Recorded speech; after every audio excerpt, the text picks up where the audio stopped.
Yes sir. हाँ हाँ, मालूम है सर, आज 22 मार्च हो गई है। जी जी सर। सर भरोसा रखिए, आज आपको उसका बयान मिल जाएगा। जी जी सर, जी सर। जी सर, अभी 3 बज रहे हैं। आपको तकरीबन 4:20 पर फाइनल रिपोर्ट मिल जाएगी। जी जी सर, जी जी। Okay okay sir, okay.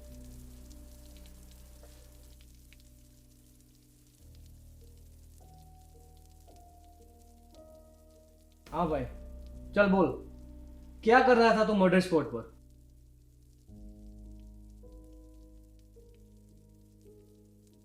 आप कहानी सुनना पसंद करोगे? साउथ ईस्टर्न पार्ट में दूर एक गांव था। साल था 1620। उस गांव में रहने वाले हर एक इंसान काफी अच्छे स्वभाव के थे। हर कोई एक दूसरे की मदद करता था। कभी किसी को अकेला महसूस नहीं होने देते थे। लेकिन अंदर ही अंदर सबको पता था कि ये सब दिखावा था। सब जानते थे कि उनके साथ छल हो रहा है। ऐसे लोगों के बीच एक परिवार और था। उसमें 2 भाई रहते थे। एक बड़ा भाई था, ना वो सुन सकता था ना बोल सकता था, लेकिन वे दोनों भाई काफी खुश थे। हर रात को गांव के लोग एक पेड़ के नीचे मिलते थे और पूरी रात जानवर की तरह खाना खाते थे। इन रातों में वो दोनों भाइयों को शामिल नहीं किया जाता था। पता नहीं क्यों, लेकिन पूरा गांव इन दोनों भाइयों से बहुत नफरत करता था। अब छोटे भाई को जाना पड़ा शहर, क्योंकि यहाँ कोई इनको काम भी नहीं देता था। अब वैसे तो उनकी जमा पूंजी भी खत्म होने को आई थी। तो छोटा भाई बड़े भाई को समझा कर वो निकल पड़ा शहर की ओर। छोटे भाई ने वहां जाकर काम चालू कर दिया।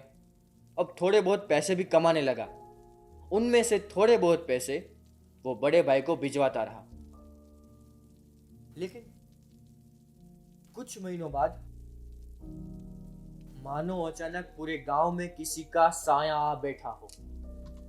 पूरा गांव मुरझा गया था।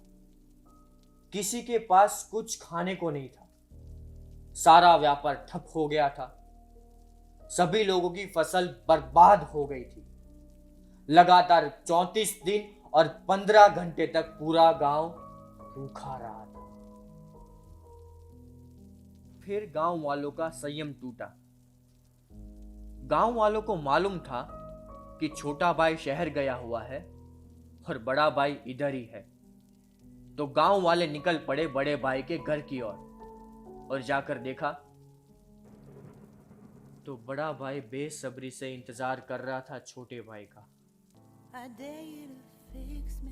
वो भी भूखा था, लेकिन उसका संयम नहीं टूटा। गांव वालों ने बड़े भाई को पकड़ लिया और उसे जिंदा खा गए। पूरे गांव का पेट भर गया। अगले 2 महीनों तक किसी को भी भूख नहीं लगी। छोटा भाई वापस गांव आया।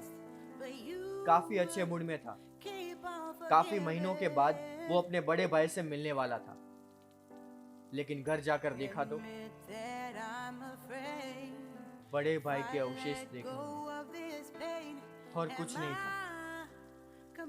छोटे भाई को कुछ समझ में नहीं आ रहा था।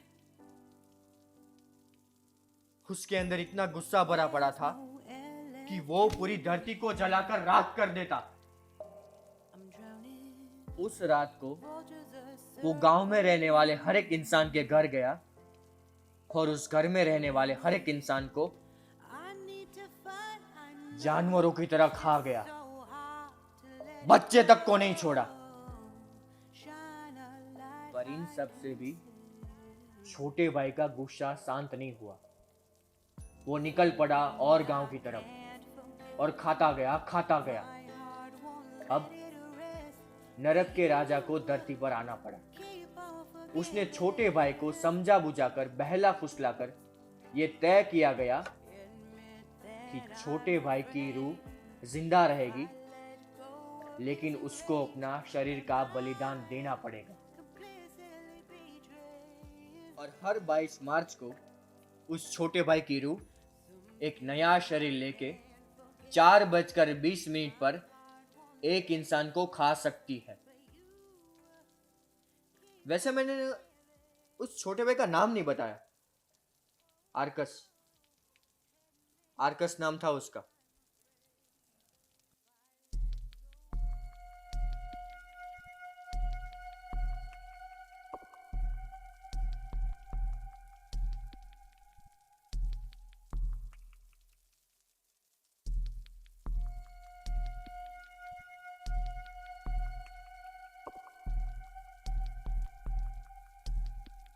Yes sir.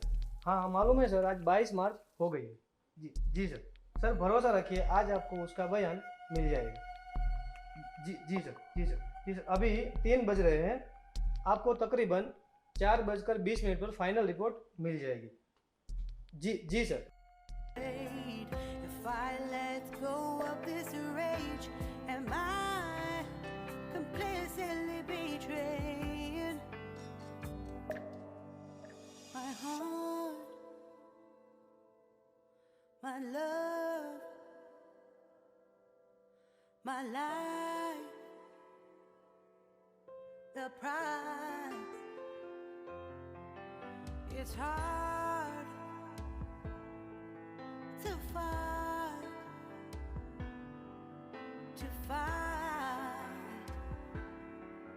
goodbye.